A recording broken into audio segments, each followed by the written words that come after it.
preface it by saying that there are themes of sexual harassment throughout it, so if you do feel uncomfortable with that topic and you would like to leave, my speech is about 9 minutes. Thank you.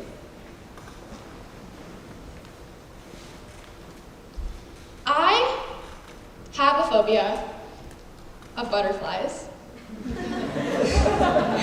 I know, it's pretty ironic because you just heard about their amazing life cycle.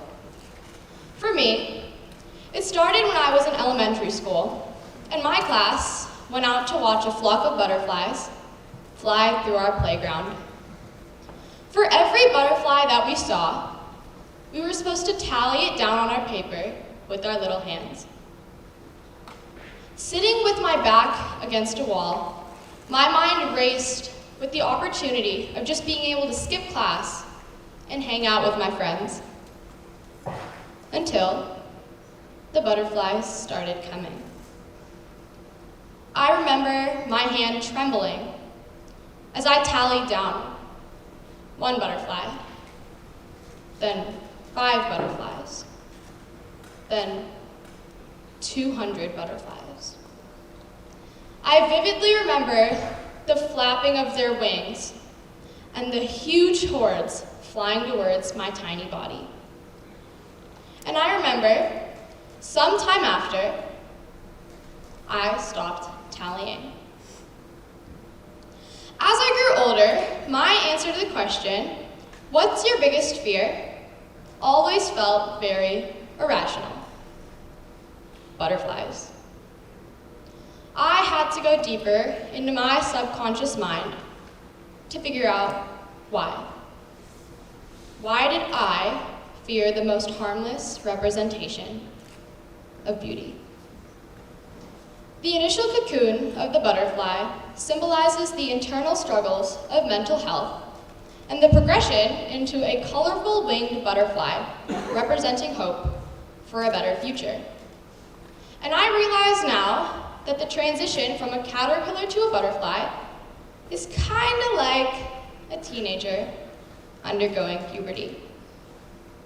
When female butterflies break out of their chrysalis, their struggle is at times so intense that they are on the brink of death. But it is imperative that at this point, no one comes to save them. They must survive by themselves. For me, life before middle school was a time that I was in my initial cocoon. My name is Anya Srivastava, and my dad wanted a boy. As you can see, I'm a girl. But he didn't let that stop him, so instead, he just raised me as one. Button-up shirts and basketball shorts were predominant in my wardrobe. Hair and pigtails in sports was all I identified with for as long as middle school.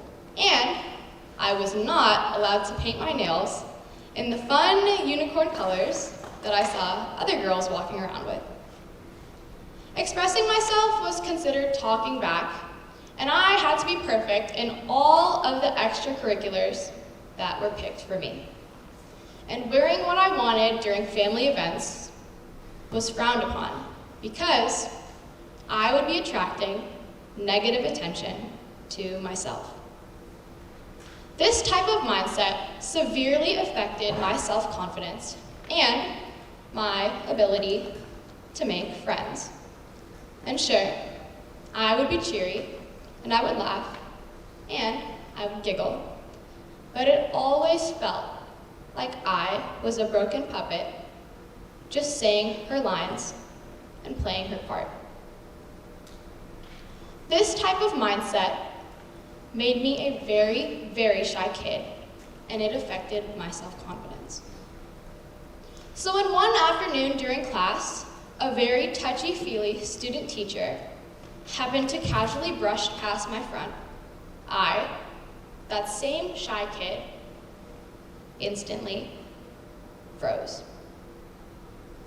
My mind shut down temporarily, and when I came to, my first reaction was confusion. Did it really happen? Was it an accident? No. Was it on purpose? Do I tell anyone? Who do I tell? Did I really want to make this into a bigger deal than I thought it was? Once I had settled into the inevitable happening, I questioned myself. I wondered, did I give off the impression that it was okay for this teacher to do what he just did? Did I make myself more approachable with the way that I dressed? Was my button-up shirt too low? Or was my high-waisted jean not high enough? It momentarily filled me with resentment for being a girl, for having to be put through all of these restrictions just because I belong to the fairer sex, for having to be the gatekeeper for someone else's bad behavior and actions. I realized that the trauma of a divorced family morphed into an unexplainable fear. And it took my parents' divorce and living with my mom and lots of deep conversation of finding one's self-worth for me to become who I am today. To realize that I can either speak up or I can suffer in silence. To realize that I am not responsible for the world's morality, especially when I haven't been given the power to do anything about it. I was able to put this mindset into practice this past year when on a mundane trip to my grandparents' house, in an outfit that made me look like a teenage boy, I was groped again. Standing in the middle of my mom and my grandfather, I was expecting my afternoon to be completely normal. Just go home, sit on my couch, and be lazy, eat the dinner that my grandmother made me, and just have a normal day. But that's obviously not what happened. As I am sampling a couple of items, a man walks up behind me and just grabs me. And immediately, my mind rushes to my past experience. I had promised myself that in the slight chance that the same situation had ever occurred, that I would be prepared. But no matter how much you prepare yourself for this certain event, you are almost always taken aback, disgusted, surprised, and most of all, angry. I clench my fists and I turn around and I just start screaming at this man. Gone was any self-doubt or self-blame, and all I saw at that time was red. All of these pent-up emotions from the past snowballed inside of me, and this man just starts apologizing.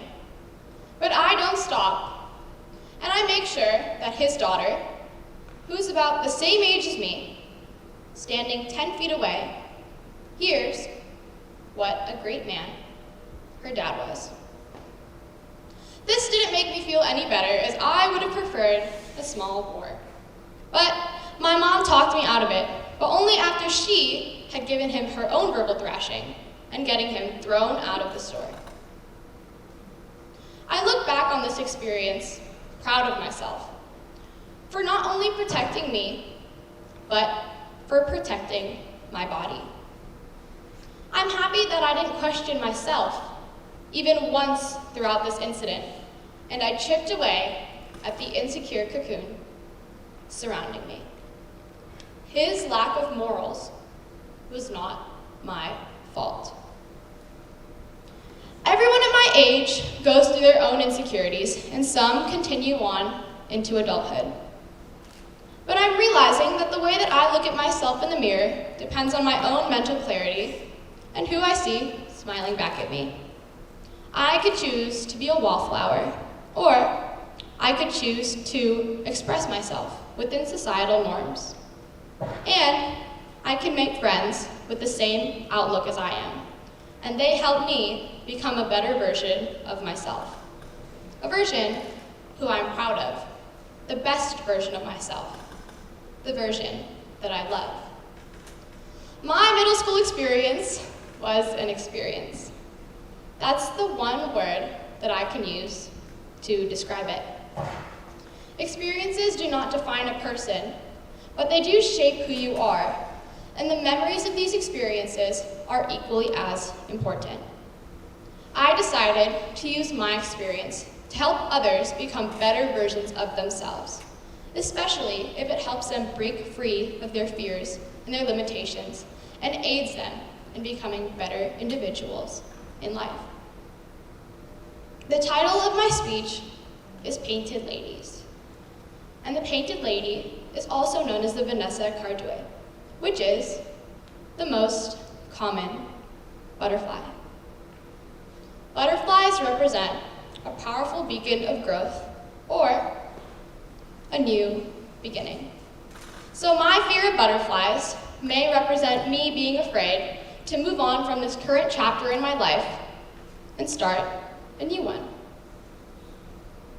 When female butterflies break out of their chrysalis, their struggle is at times so intense. But I got over that. As I continued to grow, I promised to myself that in the future, I will fight for myself over and over again. And I am proud to say that during my sophomore year, I stood on this stage and I publicly spoke about my experience. I promised to myself that in the future, I will continue to make new chapters for myself, and I will continue to grow and love myself. And who knows, maybe, just maybe, I'll start liking butterflies.